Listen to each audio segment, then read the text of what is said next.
Hey everybody, welcome to the Song Revolution podcast, brought to you by Nashville Christian Songwriters. Nashville Christian Songwriters exists to empower Christian songwriters worldwide. I'm John Chisholm, and this podcast exists to bring you valuable songwriting insights, inspiration, interviews, and just all around good fun with some of the greatest songwriters, producers, arrangers, artists, and creatives, and beyond. You can find out a whole lot more about us at NashvilleChristianSongwriters.com.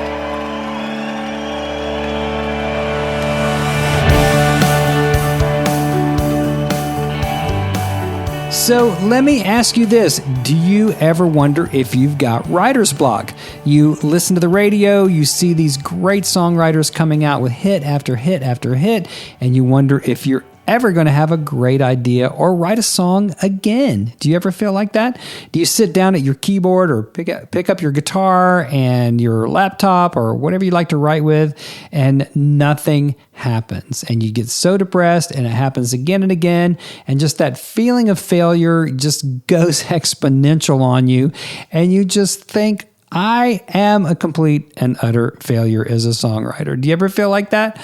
I know there have been seasons in my life that I have felt like that as well. So if you've ever felt like that today, you're going to love the show, because I am going to be talking about ending writer's block forever. I think it's going to be a great one for you. Now, today's show is being sponsored by Word Worship, so if you haven't taken the time to do it yet, jump over to wordworship.com and check out the great roster of songwriters and worship leaders and artists that they work with there at Word Worship. It's just a great family of artists and songwriters and worship leaders that I think you are going to want to know about. Great people. We love Jonathan Mason and all the great folks over at wordworship.com. So, ending writer's block forever. I mean, let's get real for just a moment. I know that it seems like we just get shut down sometimes. We want to write, we have the passion to write, we have the calling to write, and yet we're not writing. And so the only conclusion that we have left open to us is that we have writer's block. And that's something that authors talk about, maybe screenwriters talk about, all kinds of creative people talk about being blocked. Well, I'm going to just start this show off today. I'm going to do a mini teaching on ending that notion forever. And I'm just going to be straight up, you guys. I don't even believe in writer's block. Now, I'm going to be quick to admit, there are times that we're not in the flow of writing. There are times, maybe even whole seasons, where it feels like we are being unproductive. And that can be for a lot of reasons, right? Psychologically, relationally, maybe financially, we're worried about what's going on in our lives. Maybe there are certain challenges, physical illness, even depression, even those psychological things that can be weighing down on us to the point where it just kind of shuts us down. Now, okay, if you're going to call that writer's block, okay, I get it. It's kind of semantics at that point.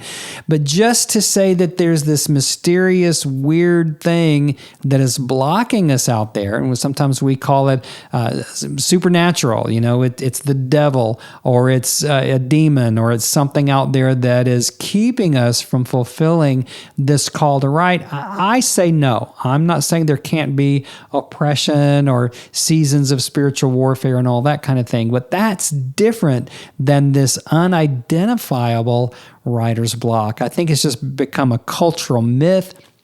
It's just been this kind of old wives' tale that so many people have bought into, that it's just kind of ubiquitous. We just say it and we don't even think about what it means for us. But I think in the end, it can always seem like an excuse. It's like we can always blame something outside of us that is blocking our path to songwriting success. Back thousands of years ago in the Greco-Roman world, they had these goddesses called the Muse or the Muses, and you can go read about that. In some traditions, there were 3 major ones, and some they expanded it to 9. But the whole point was that if someone if they were creative and they were really ginning, on being very productive, their muse was with them, or their muse was inspiring to them. But if they weren't productive and weren't putting out great product, then the muse was no longer with them. And it's kind of crazy. I think that we do the same thing with God. I really have a problem with saying God shows up or God doesn't show up. And I know that's a whole big, that's probably something I probably don't want to get too deep into today on the show. But, the word teaches that God is with us always. He's promised to be with us through the end of the age and into the age to come. Colossians 1:27, Christ in you, the hope of glory. God doesn't go in and out of the church building. He really doesn't. And, the whole teachings of Paul about our unity with Christ, being baptized into Christ, and John 17, for crying out loud, the whole high priestly prayer of Jesus, talking about he's in the Father and the Father's in him and we're in the Father, and all this incredibly unifying stuff. We of all people should be the most inspired and always, or at least incredibly creative people. But not to go too deep, too far off to left field and all that, but just the whole idea of God showing up or God not showing up just kind of irks me a little bit. Now I know, okay, stay with me, you guys, don't get mad at me. Stay with me here, but I know that there are times when we sense the presence of God. We sense the presence of the Holy Spirit, and there's kind of a weightiness. The Old Testament Hebrew word is kavod, the weightiness of God. And there are times that we're in meetings and all that, and we sense that. But that doesn't mean that God is not present in the times that we don't feel that, right? And so this whole idea of God showing up or God exiting the building and all that, to me, I don't think we've got a deep understanding of what all that means and tapping into the abiding presence of God. And Paul even said that we are in the Godhead is within us bodily. And so there's even some truth to the fact that God has interwoven himself so deeply into our lives that he inhabits even the last strand of DNA. And that's a whole spiritual, spooky kind of thing. And, you're like, well, Chisholm, what are you even doing talking about this? Well, I think it really plays into this whole idea of the muse and creativity. Because just as the ancient Greeks thought of a muse as something outside of themselves, we think of creativity as being something outside of ourselves. And we can even get into this whole thing of blaming God when we don't sense inspiration, or we don't sense creativity, or we don't sense productivity. There are all these things that we're unaware of. We call it writer's block, or we can even blame God for our lack of productivity. Now, again, let me say it one more time to be very, very clear.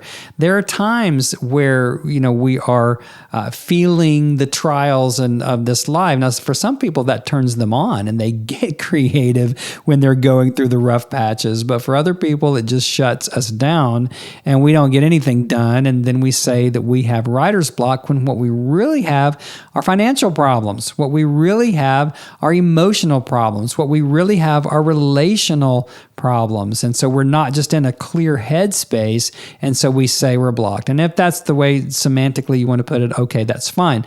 But as far as just this weird, unidentifiable blockage we call writer's block, I don't believe in it. And let me give you a major point here.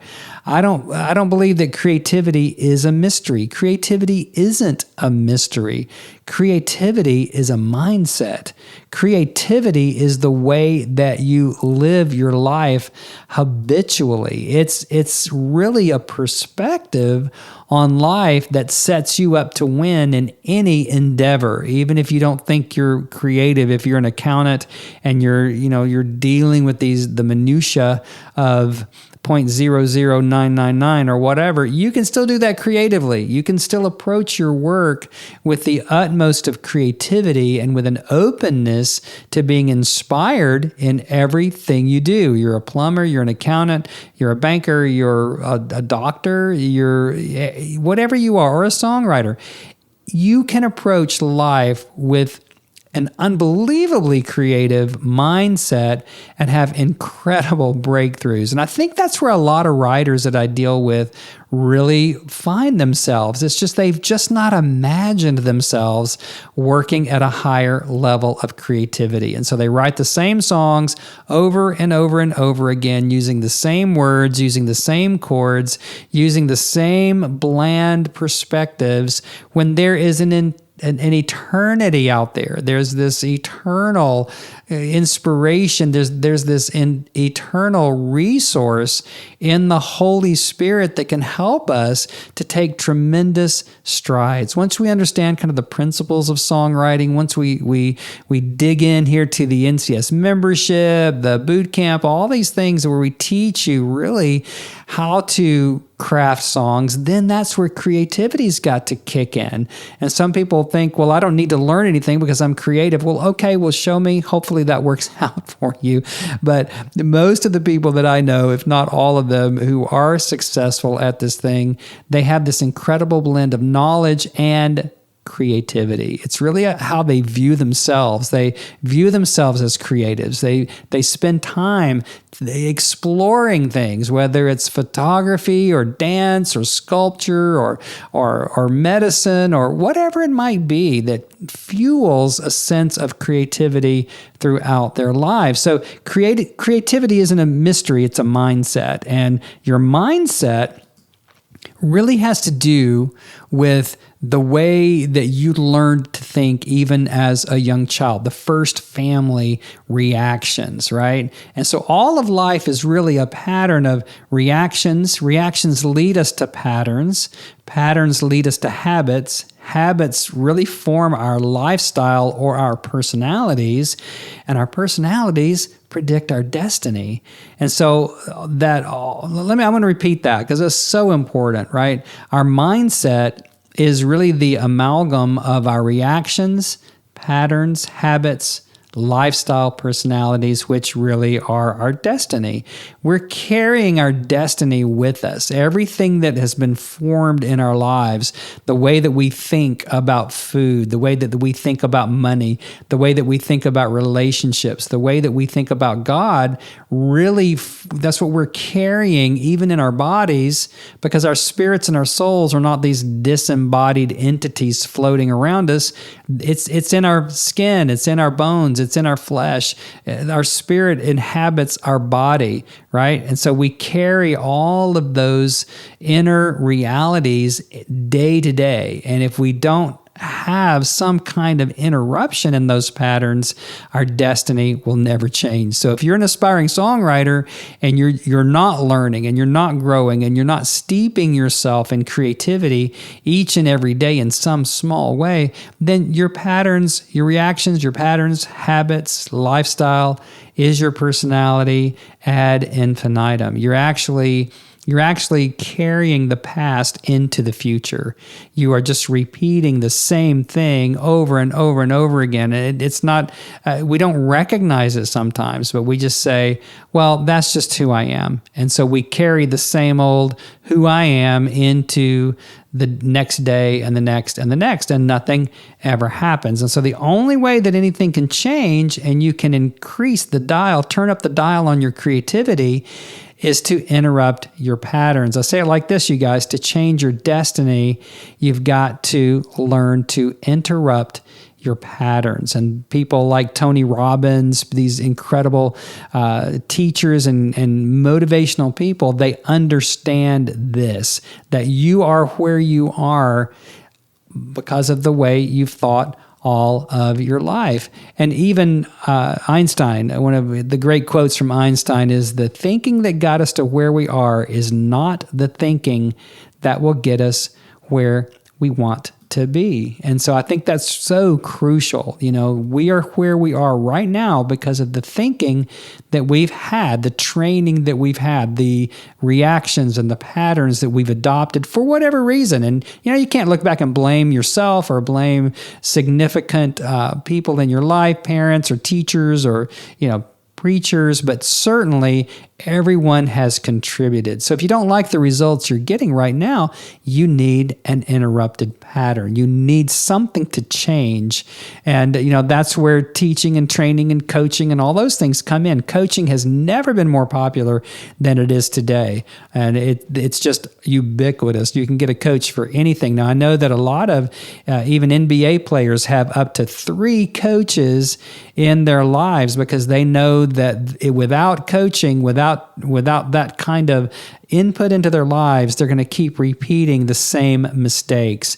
And so if you're tired of creating the same mistakes, making the same mistakes over and over and over again, well, listen on in the show today because I've got some keys for you. I've got some very practical things that will help bring some interruptions into your normal patterns so that you can become a more creative person, exercise that creativity, exercise the inspiration that is the presence of the Holy Spirit in your life so that you can become the creative and the songwriter that you want to be. I'll see you back here in just a moment.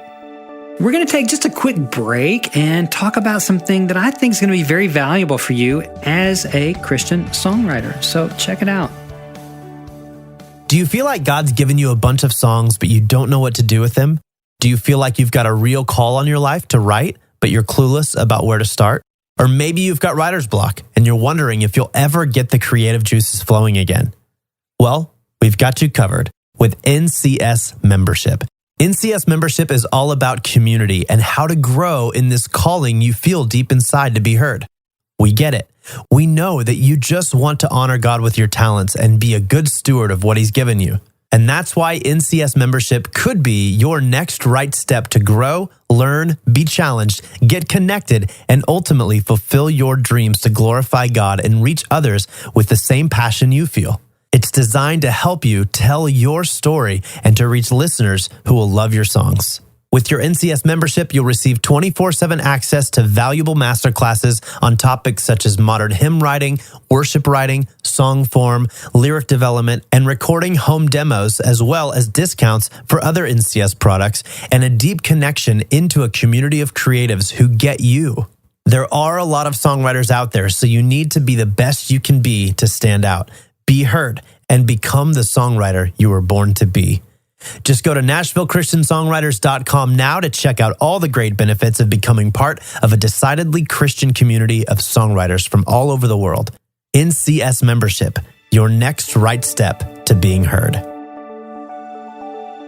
Well, I just hope that you'll take advantage of that and check it out. All right? We bring you good stuff here on the Song Revolution podcast. So back to our episode.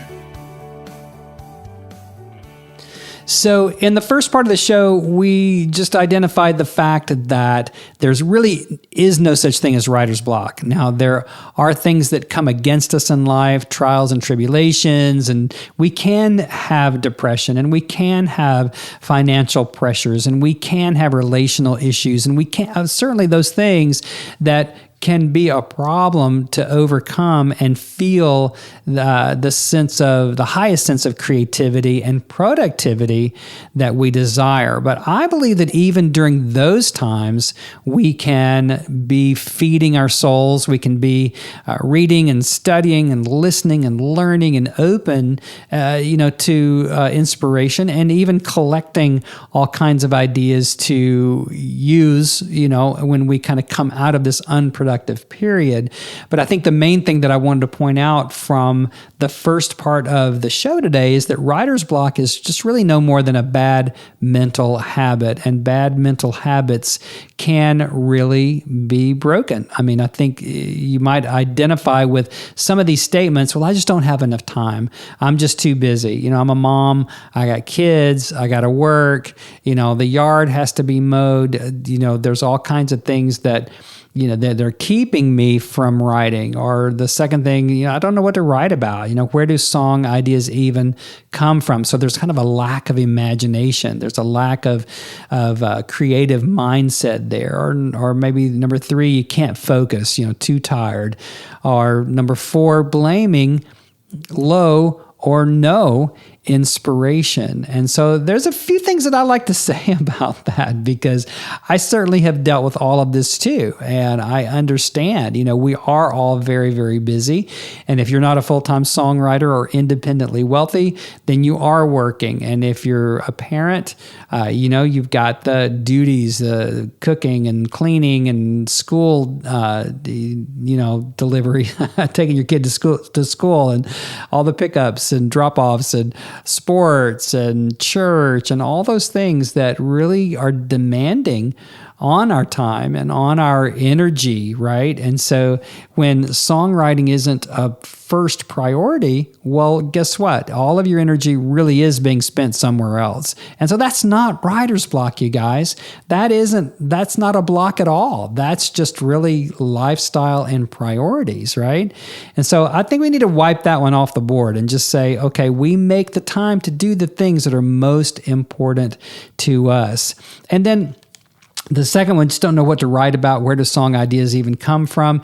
You're the one who needs to feed your soul. It's not anybody else's responsibility to open your mouth and shove ideas down your throat. It's like you've got to get your radar up. You've got to be reading. Anybody remember that? Reading instead of just watching Instagram videos, or YouTube videos or Facebook lives. It's like, no, we've got to feed our own soul. We've got to discipline and disciple our minds into the aspects of creativity. And that's where the ideas come from. And people think, well, I'm just going to sit down and I know the Holy Spirit will inspire me. Well, let me know how that's working for you. I know the Holy Spirit inspires us, but the last times I've sat down, it's like I've come up empty, and I'm not blaming God, not blaming the Holy Spirit. It's me when I'm empty. And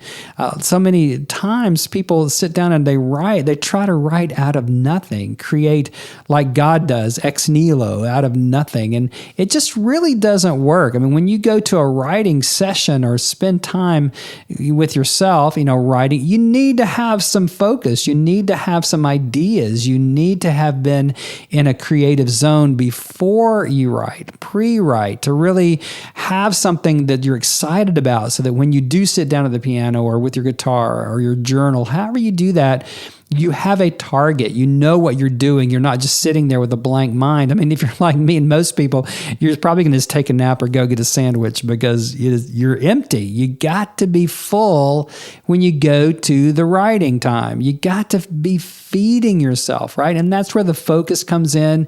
And this whole thing about having no inspiration, it just really kind of torques me, because here God has done everything under creation to give you all the inspiration you ever needed, including the death, burial, and resurrection of Jesus Christ. We'll never exhaust that topic. Never. In a million years, a trillion years, 10,000 years, and then forever. We'll never exhaust that, right?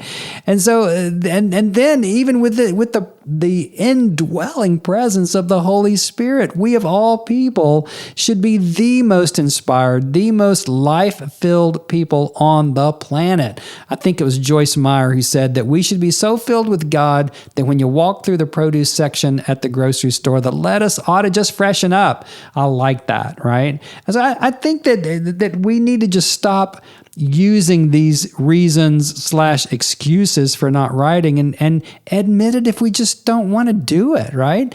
Why put the pressure on yourself? If you're not really dedicated to it, well, let it go. Go do something else, but don't make excuses, because we can work out, we can eat right, we can write songs, we can do everything with the kids we need to do. We can prioritize if we want to, all right? And I think here's another kind of misnomer for us, a misperception is the kind of the way we see ourselves, right? The self-perspective we have on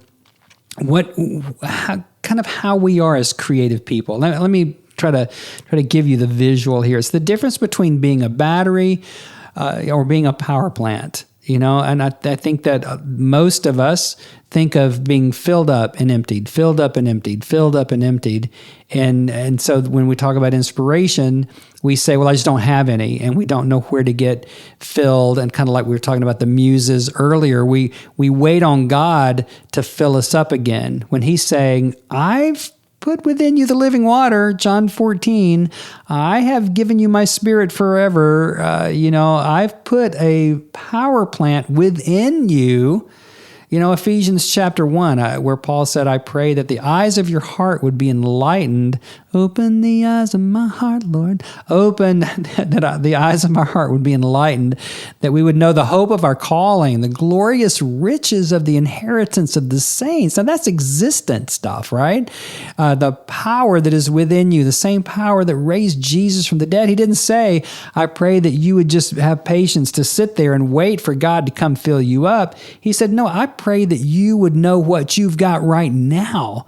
God's already done everything that he needs to do to inspire you forever. Did you guys hear me?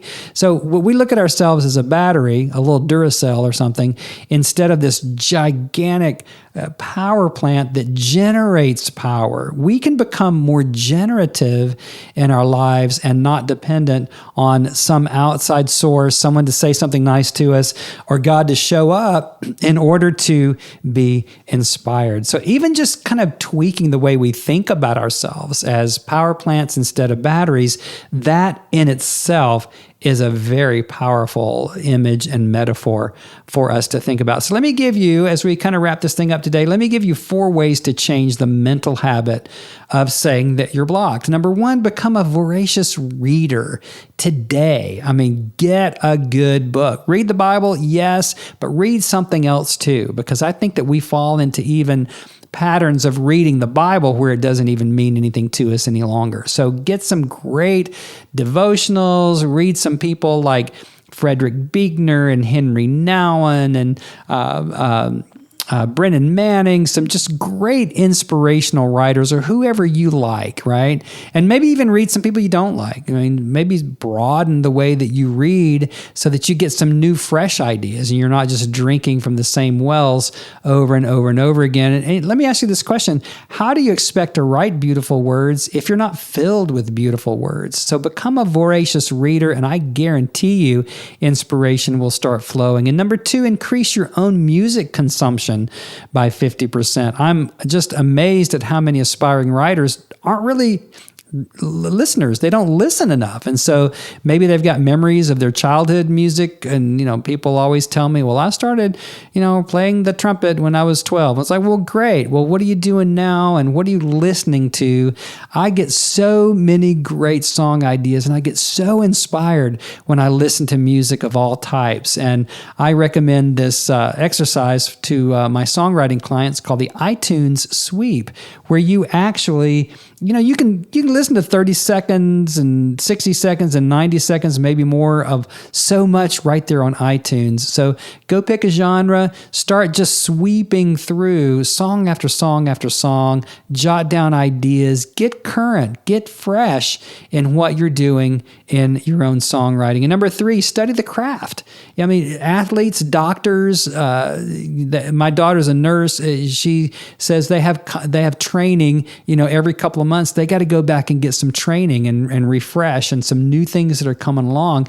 And yet we as songwriters think that we don't need to study the craft. Well, listen, you do need technical knowledge about songwriting. You need the inspiration, but without the technique, you're not going to have much, right? So study the craft incessantly, just like athletes and doctors and Olympians and people who really want to do something at a high level continue to add to their body of knowledge. And then number 4, build better social and community support and start teaching what you've learned. I've got several clients that I've worked with over the last couple of years who are now teaching the things that I teach. It's just crazy, but they're sharing it with their church. They're sharing it with not chapters. We don't really have chapters of NCS yet, but I've got one songwriter, Shalom, up in the Philadelphia area, and he's teaching his own version. I should make him give me 10% or something. Shalom, if you're listening. But he's he's teaching, songwriting to other churches now. And I think that's fantastic. I just really applaud that. And I'm very thankful that he does that. And I bless him in that. So build better social and community support and start teaching, sharing. I mean, you know what? You wind up learning so much more when you teach than when you just keep it all to yourself. So let's review real quickly. Become a voracious reader, increase your own music consumption as much as you can.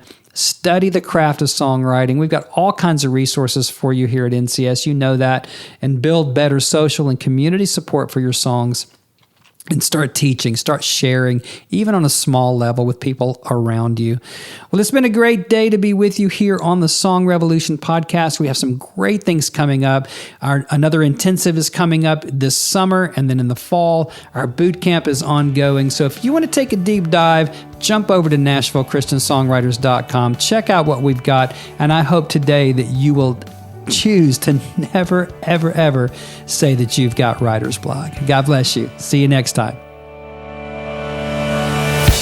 Hey everybody, I hope that you know by now that we here at Nashville Christian Songwriters are all about empowering you to fulfill your call to become a great Christian songwriter. And the best thing that I think you can do is to join a like-minded community of believing songwriters dedicated to fulfill that call. So I want to invite you to jump over to NashvilleChristianSongwriters.com, even right now, to check out what we call NCS membership, where you can go deeper into all the resources that will kickstart your creativity, unlock hidden songwriting abilities that you didn't even know you had, and take some important steps towards becoming the songwriter that you were born to be. I believe that you were born to be heard, and NCS membership helps you get there. I'll see you next time.